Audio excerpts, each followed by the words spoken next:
Alright, what's up everybody?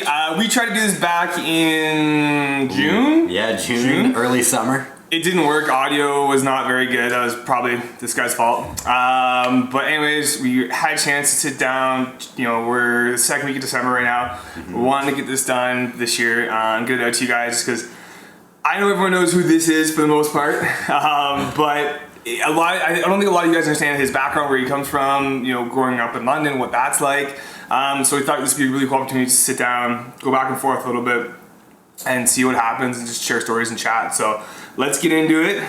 We'll do some banger questions right off the top. Yeah, let's get into it. And we'll get into some conversation. So, full name? Adam Robbins. Age? 21 years old. Height? 5'9". Weight? Ooh, 165 to 170, depends what we eat. Depends on that type of ice cream. Yeah, we'll get out there. How many years have you been riding? I think this is just finished up, I think, the 10th year, so we're heading into the 11th year, 2020. Yep. Current bike? GT Force, 27 and a half. Favorite place to ride? Morzine, France. Favorite trail? Ooh, favorite trail? That's a tough one. Let's go Anywhere. with Fort William World Cup track. Crazy, alright. Yeah. Favorite tire? The new Maxxis Assegai. Okay, yeah. Yeah. Who do you hate to lose to? Oh, that's... Man, we could really get into 100%, that. Absolutely. Hate to lose to? Who's like the number one person, like, you respect them, you like them, but you're like, you see them like, For sure. one and year two, you're like... Seamus Powell. Gotta beat that guy. Keep on the smokes, buddy. Hopefully sponsors aren't watching. Alright, so now that we got that out of the way, like I said, most of you guys know who he is, but for a lot of maybe my followers, especially some from the real estate side of things, they may not know Adam. But we've known each other for probably about 10 years now too, right? Since I started. So I know Adam, I've seen him grow up, seen him kind of come through the ranks from when the time he could barely ride a bike to now where I can't keep him on sight down the trail. So it's been really cool to see Adam evolve. We thought this would be a really nice opportunity to sit down, chat, share some stories, and go through things. So For sure. Kind of touched on it. So you're going into your 11th year racing, Yep. riding I should say. Yep. What got you into it? Why mountain biking? Yeah. Why this sport of all the sports in the world? So pretty interesting start. Like most Canadian kids, started off playing hockey, baseball in the summers, just the traditional team sports. And then one of my buddies from school who I'd always hang out with, I would go over to his house, and his older brother had some jumps in the yard. Who's that? Jack Pataga. Okay, yeah. So went over to their place and just kind of got hooked on that with the jumps in the backyard. Thought it was the coolest thing. So it kind of evolved from there to Meadow Lily Woods here in London, Ontario. And then met up with Tyler Moss. Yup. And he introduced me to Brandon Castle at Two Wheels. And it just snowballed. And from there I got a bike, and now we're here. So that's kind of the start of it. Cool. So you said it was a bit of like a snowball effect. For sure. You're right, kind of you met one person, another person, and then you just kept going from there. What got you into mountain biking? Like, you know what I mean? Like, it's one thing just to see it on TV, you see someone doing it, but what made it stick? Yeah. So I think the biggest thing for me was the fact that it was an individual sport. Okay. So coming from hockey, everything relied on the team. It was the team sport, so the win or lose wasn't really dependent on just your effort alone. Yep. So I like that idea of when I was riding my bike, I was the only one in control. If I wanted to really push myself and go for the win, that was an option. Okay. And if I wasn't able to win, it was only on me, so I could reflect back and think about what I needed to do in order to get to the top step. So it was something that was kind of self-motivating and just really pushed myself and only me, which I thought was the coolest bit. Did you really know like knowing what you do now and like the speed and like consequences and like what type of racing did you know about that back then, or was it just like, hey, this is cool, this seems like a fun sport, like you said, you're self-reliant, and that you just kept going? For sure. So I kind of understood the risks. Obviously you can see people crash all the time. You go on YouTube, see those crazy videos, but I always compare it back to hockey, because if you're playing hockey and you're going to take a hit, you don't know how that guy's going to hit you. If he's going to go for a headshot, what's he going to do? You really don't know. It's all on him, so you have to trust him. When you're riding your bike, like I said, you're in total control. So if you feel like you need to slow up, or if you can't handle something, you have the ability to slow down. which I liked having total control. So That's I fair. feel like I was never out of my comfort zone.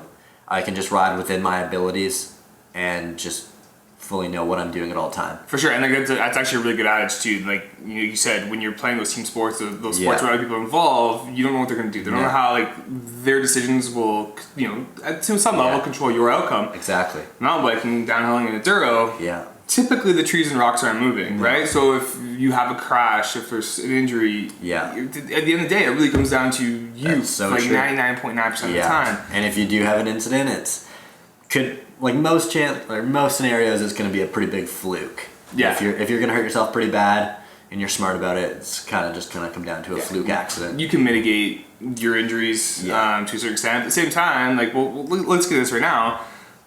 If yes, you can mitigate it, but how do you make that decision?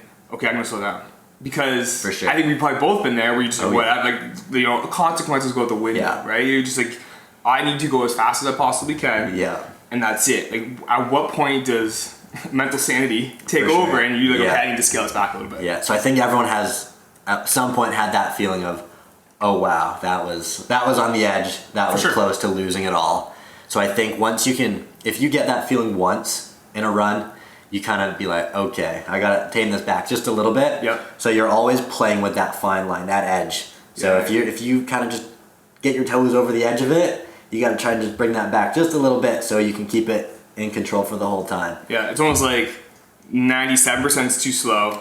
But 104 is too much. It's like that window you're working at, which is crazy to think about. That you're playing with that line the entire time. And your fatigue sets in. You mentally you're drained because the speed, especially you're riding, things are coming at you so fast that quick. You're processing a million different things like weather, dirt conditions, tire placement, how you're feeling, right? You're expecting to hit a jump, like what the wind's doing. So all those things are kind of coming in. You're always processing that. So it's interesting to hear you say it is such a fine defined line. For sure. On what is not fast enough and then what's too fast. But trying to hold that line the entire time you're in a race is the toughest thing, and I think that's why so many people aren't consistent in racing. That's why every race there's almost a new winner. For sure. Because to understand that skill it's crazy. There's very few that have mastered that, right? And those are the legends of the sport. Like the Sam Hills and the Leos. Those are the guys they're on another level. So speaking of fatigue and kind of going throughout like a race day, you grew up racing downhill. Yes. Right? And then recently, 2 years ago, you made the switch over to Enduro, 3 years ago now? Yeah, I've done two seasons of Enduro. So 2 full seasons. Obviously fatigue's different, right? So downhill, different. you're like a 4-minute run, max effort, that's it. Enduro, you're a whole day on the bike. Sometimes 2 days, right? And for a long time, you get those big events like Crankworks at a Whistler where it's how many thousand feet of climbing? Just day one, you start at the peak and end up in the village, one run. Right, so that's descending wise, that's a half hour. 20 something minutes, right? That's if you're crazy going speed. full out. That's super hard for most people to understand. Just how much vertical feet that is. Do you know off the top of your head? I want to say 7,000 something feet. Yeah, that's crazy. I'm not 100% sure. Right, even if it's 7,000. So for people in Ontario, to put that in perspective, Blue Mountain's I think about 800. Call it 1,000 for simple math. That's literally going down Blue Mountain 7 times. For sure. At once, nonstop. It's fatiguing. It's kind of crazy when you put it in that perspective. But, just circle back quick. So you started in downhill, made the switch over to Enduro. Yeah. Why that change? So I think for me, just kind of on where we live, Enduro seemed like it would suit myself better. For downhill, as you guys probably know, you start at the top, you get one run, and you finish at the bottom. But for Enduro, there's multiple downhill stages combined into one full day. And in order to get to the start of the new stages, you have to pedal to the top, or in some scenarios, you do get a lift. So living in London, we don't really have chairlifts, we don't have much elevation, so you spend a lot of your time on road bikes and simply pedaling, hiking your bike. So I felt like most of my training that I would do for downhill was really fitness based. So I thought when Enduro came about, it was something that I could really grab onto and kind of excel in. And in my first year, I'm super glad I made that decision because it turned out to be a pretty good year. Yeah, pretty banger year that year. Yeah. Right. So you touched on it. So where we live, London, we don't have the crazy elevation. We don't have 7,000 feet in our backyard to go ride. So we have to be creative the way we do our training, the way we ride, how to maximize that, the time on the bike. So what's one advantage living here, and what's one disadvantage from living here about living here that plays into your race prep and how you view enduro For racing? sure. So I honestly think the biggest advantage to living here would be you're always going to be in peak physical fitness. And I think because there are no mountains, there are no trails that are replicated at the world stage, it keeps your hunger pretty high. So you're always hungry to get to a new place. I know people that live in Whistler, and if you're like, okay, we have to go for a ride today, they might not be super keen. They might just want to go hang out at the lake. Yep. Whereas when I get to a spot that's new and I want to know those tracks and have fun, I'm super hungry to get out there and just give it all. Because you're there for a limited amount of time, right? Exactly. So if you're there for 2 weeks, I will want to be on the bike for 2 weeks. Yes, so you have to maximize your time when you're in those situations. Nice. But then, like I said, the disadvantage would be we don't have those tracks here. So you can't get that actual race simulation. So everything that we do in London is kind of just I wouldn't say fake, but it's not the real thing.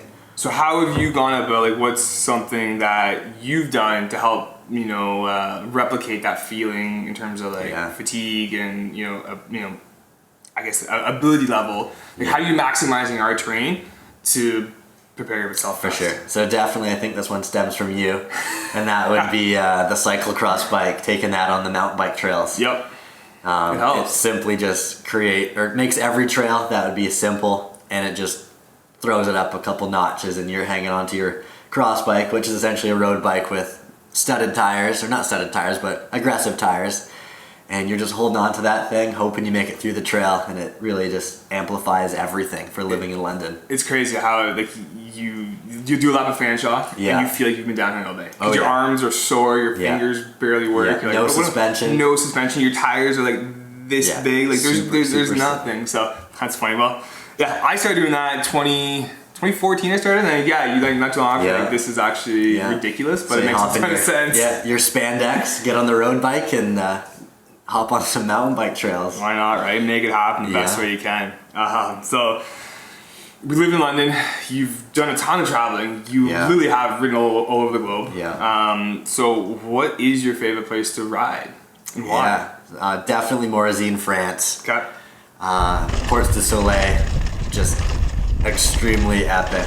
You can go, I think there's some crazy number of lifts they have, and you can go into 2 countries, and every face of every hillside is completely different. Okay. Whether you're in Leger and it's open grass, turns up at the top, or you're in Morzine and on Planey and it's just steep, loamy tracks. It really does have everything. So you're taking the lift up in France. Yeah. And backside you're ending in. And you'll end up in Switzerland. So that's crazy. Yeah. You really can go through 2 countries. Do you carry your passport with you? No passport. It's all European Union. Makes sense. So it makes it pretty easy, but just crazy experience being there to be able to ride all that. That's sick. And then so here in North America, typically just buy the lift pass and you're at one hill. Yeah. How does it work over there in terms of paying for the lift? For sure. So all Portes du Soleil, that's the organization that all the chairlifts, I guess, run together with. Okay. And it's really cheap. It's 30 euros a day, and you get access to all those different lifts. That's $60 Canadian. Yeah, whether you're on some huge tram in Switzerland and Champry, or on a little 2-seater up in Leger, it covers all of it. That's sick. And then so you're able to have access to the lifts there. Yeah. Is there much pedaling between the hills? Because I know Mont Blanc is a big kind of epic mountain bike adventure that a lot of guys talk about. But how does that work? So you can take the lift up, and then is there alpine type loops up top? Yeah, alpine loops up top, and they're essentially just goat path, cow path, and even some paved roads that will connect most of the mountains. Okay. So you can pedal from Morzine. I know I did this one day. Pedal all the way up the paved road. How long did that take? I think it was a 90-kilometer pedal day of just going not up flat, and down. You're up. No. You're going up. You're going up from mountain valleys to alpine snow-capped peaks in the middle of July. It's pretty crazy. That's amazing. Just, it's all there for you. Sick. Yeah. That's awesome. Okay, so that's favorite place to ride. Favorite racetrack? Yeah, definitely Fort William. Okay. Yeah, just something about everything that's gone on there. So much history in the sport. And just being in the Scottish Highlands, it's one of the coolest settings, I think. It's not your typical Alp setting, or it's rugged, it's cold, it's pretty crappy. Yeah. But just being able to, I guess, ride through that legendary track in any condition. Yep. And it's one of those courses you can just go full out on. It's pretty awesome. Did it help? So I know about you. Like, I know you have family that live like nearby. Yeah. Like your mom's side, right? Yeah. So like, was it cool like seeing extended family, being able to see sure. race, not just mom and dad? Yeah. Which like in this type of sport, like you think you have to keep in mind, you're not going to a hockey arena, you're not going to a football field. You're literally going to a mountain where sometimes it's right off a highway. For sure. Other times it's super remote and there's nothing around. So. Was it pretty cool being able to like see some extended family? Yeah, check it out, pretty awesome. Especially if they're living overseas. Yeah, just being in Scotland, pretty far away from home, across the Atlantic, and then you get your aunt, your uncle, and your cousins to come watch your race. It's definitely probably the biggest race of the year. I think so. Most people would say that, right? Like outside of World Champs, like Fort Bill, and I put Mount St. Anne up there too. Yeah. But those are kind of like the two races that everyone looks forward to. Yeah, definitely. Like you said, because of the history and just like those tracks. They remain fairly unchanged over the 25 plus years. I think they've been going. Like St. Anne was just 21. I think Fort Bill is about 25. So if I'm wrong, someone correct me. Yeah. But I think that's pretty cool. Yeah. Right? That you got to experience that, because that's not something that a lot of Canadians get to experience. No, is definitely. racing in that type of environment. Mm-hmm. Yeah, nice. definitely pretty awesome. Sick. So on that same racing kind of topic. What's your biggest accomplishment? What's the best thing that you feel you've ever done? It doesn't have to be like best result, but like what's your what do you think you were most proud of when it comes to racing? Definitely a couple things get thrown into that. Yeah. First one would be getting 13th at 2 Junior World Cups, which I thought was a pretty big one for myself. Huge. Yeah. One was Fort William, which I was pretty pumped on. The other one was Mont St. Anne here in Canada. That's 2 good tracks. And then same year, I was chosen to race for Team Canada. Okay. For World Champs in Val di Sole, Italy, which was a pretty big one for me, considering that downhill at the time, or even still, it's not an Olympic sport. No. So World Champs is essentially the Olympics for us. Yeah. And just to be able to represent Canada at that was a pretty big thing for me. For sure. It's the highest level of downhilling. For sure. Right? You say you don't have Olympics. No. Like, yes, there's the professional ranks, but World Champs, like you're representing your country. And I think, no matter what sport you're in, you can appreciate for sure how cool it is to represent country. That's sick that you got to do that, especially at Val di Sole. Yeah, which is that's joke of a track. Like it's pretty cool. Yeah, that's awesome. So now we kind of covered some kind of history, where you've been, what you're doing. Let's kind of get into some bike stuff. Yeah. Because I think there's a lot of people out there that really want to know what it's like what your bike setup's like compared to an average Joe. For sure. And how it differs and your opinions on things. So let's get right into probably the hot topic. Yeah. 29 versus 27.5. I mean, it's a debate that started, a few years ago, and it still goes on. It's a big one. 29s have gotten better. 27.5 bikes are still winning a lot of races. Yeah. And so 29-inch wheel versus 27.5-inch wheel, where do you stand? So that's a pretty interesting topic, like you just said. So currently I am on 27.5 wheels. Yep. For 2020.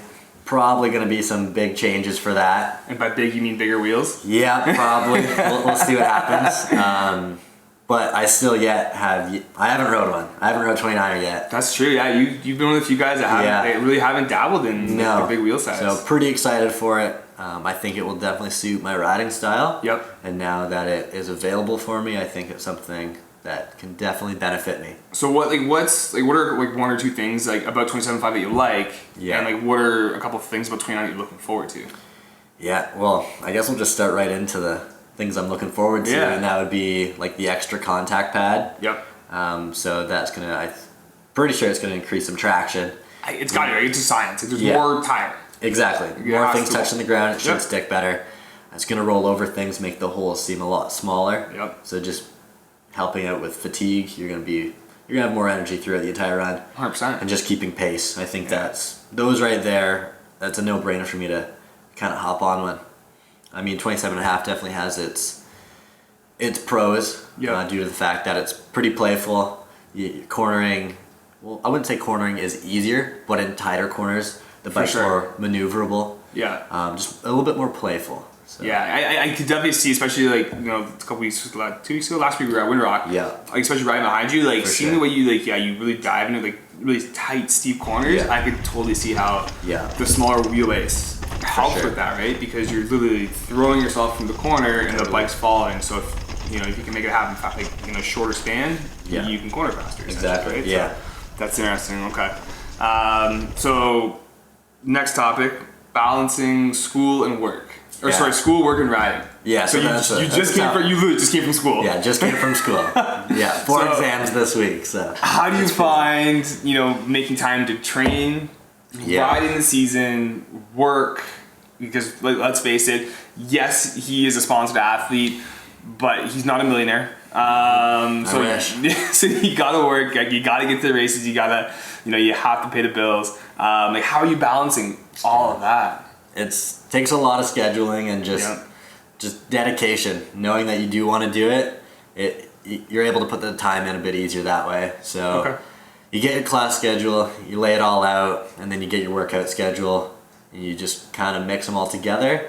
And in there, you just kind of toss some work in. Hope for the best. Hope for the best. It's like a salad. Yeah. It's like, here we go, and let's see what we get. So social life doesn't exist. It's simply, if you're not riding a bike, I might see you around, but I'll wave as I ride by. Exactly. Fair enough.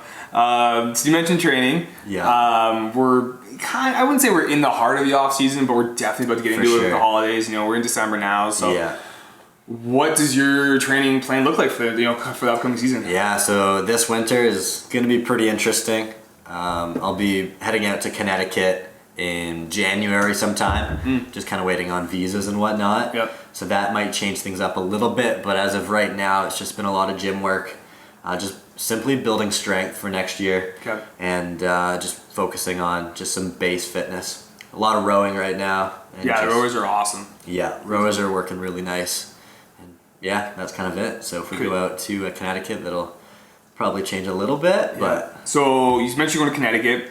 How come you're going to Connecticut? So are you able to tell people? Yeah, for sure. So with school right now, I'm in a marketing program, and part of my program is an internship. So I'll be heading out to Connecticut, and I'll be the marketing intern for GT Bikes. So I'm pretty excited about that. Starting to kind of mix school, work, and bikes all at the same time. So that should be pretty fun. Congratulations, you're roped into the bike industry for life. We're into it now. We'll see how it goes. That's sick. No, it's the bike industry is amazing. I used to work in it. I spent a lot of time in it, and there's some amazing people in there. For sure. And it's always fun. Anytime you can mix like the passion that you have for riding and your just that passion of racing, mix out with work. It's always a good thing, right? Yeah, pretty excited about that. It makes going to work easy. Definitely. When it's like that. So that's sick. So you say you're making the switch to 29er, going to GT, you're living the full GT lifestyle now. Yeah. When you're setting up your new bike next year, what's something that you're going to be super particular about? Like, what's that one thing where you're like, I don't care if I have flat tires, I don't care if this is off, that's off, what needs to be dialed in every time? So I'm not overly picky about my bike setup, but the only thing I have to have are my brake levers extended all the way. Like all the way out? All the way out. Like you can barely reach them? Barely reach them. Once they get close to the bar... Secrets to going fast. Don't touch your brakes. Yeah. Oh, you gotta touch them. You really gotta touch them. But once they get close to the handlebar, it freaks me out. And I'll late brake and probably blow through the turn. So they gotta be all the way out and extremely touchy. Gotcha, because you were waiting for the absolute last second to brake. Yeah. So that's they're on-off switches essentially then. Yeah, exactly. Pretty much. No, thank you. So it's racing, riding. Yeah. Injuries are a part of it. They are. What's the worst one you've ever had? Probably when I broke my pelvis. So that sucks. It sounds probably worse than what it actually was. It sounds catastrophic. Yeah, it was just like a crack through the front corner of my pelvis. Okay. But not being able to walk is pretty tough. How'd you do that? So essentially what I had to do is, so where I broke it or cracked it is where your tendon and muscles sit. Okay. So anytime that I would move my leg, it would just send pains straight up. So I had to keep the muscle loose and I couldn't tense it. So in order for me to walk, I had to strap a tie around my knee and pick the tie up to move my leg. So you had to, like, anytime you wanted to take a step, you had to use your arms to move your leg. To move my leg. Because the muscle, I couldn't tense it in order to move the leg. So the leg had to essentially stay dead as I would move it with my arms. So you had a dead leg? I did. How long did that like take to heal? So funny thing is the doctor suggested I kept it moving in any way that I could. So being a cyclist, you can clip into your road bike. Yep. And essentially at that point your foot will just go along with the pedal. Just use your other leg as and the other leg, yeah. So I could get on the bike within a couple weeks, and it just took its time for there to heal, and the blood flow would get to it. Yeah. So it was actually a pretty quick recovery time. How long do you think the total recovery was? I think I was back racing within probably 4.5 to 5 weeks. That's pretty good. Yeah. To go from carrying your leg to back racing in 5 weeks. That's pretty good. You're right. That is pretty quick. It is quick. Most people are like, no, it's but at the time it was pretty bad. For sure, right? I mean, like, you're looking at yourself. How old were you when that happened? Oh, I must have been 14 or 15. Right, you're a 15-year-old kid carrying your leg around. Yeah. Like, that can't be... No, it's not ideal. Right? How do you go to class? You're going, excuse me, guys, let me bring my leg with me. Exactly, Like, it's not ideal. No, definitely Where mom and dad kind of like, we don't know about this whole mountain biking sport at that point. When you come home, you can't get into the garage because your leg doesn't work. It's tough. Perfectly fine. It's normal, Dad. Yeah. I'll get over it. Don't worry. Yeah. And we're fine. We're good. That's hilarious. So going into school, going into 2020, this year's coming up. What do you want to? 2019 was a rough year for you. I think we can say that. Yeah. What's one thing that you're really looking forward to 2020 to really putting this past year behind you and focusing on the future? So 2020 is going to be something completely new. Won't get into anything yet because it's still kind of up in the air about what exact plans are, but there's going to be some big stuff happening. Sick. It's exciting. We'll let you know what's going on. I can see you're excited. Soon. Yeah. But it's going to be a good time.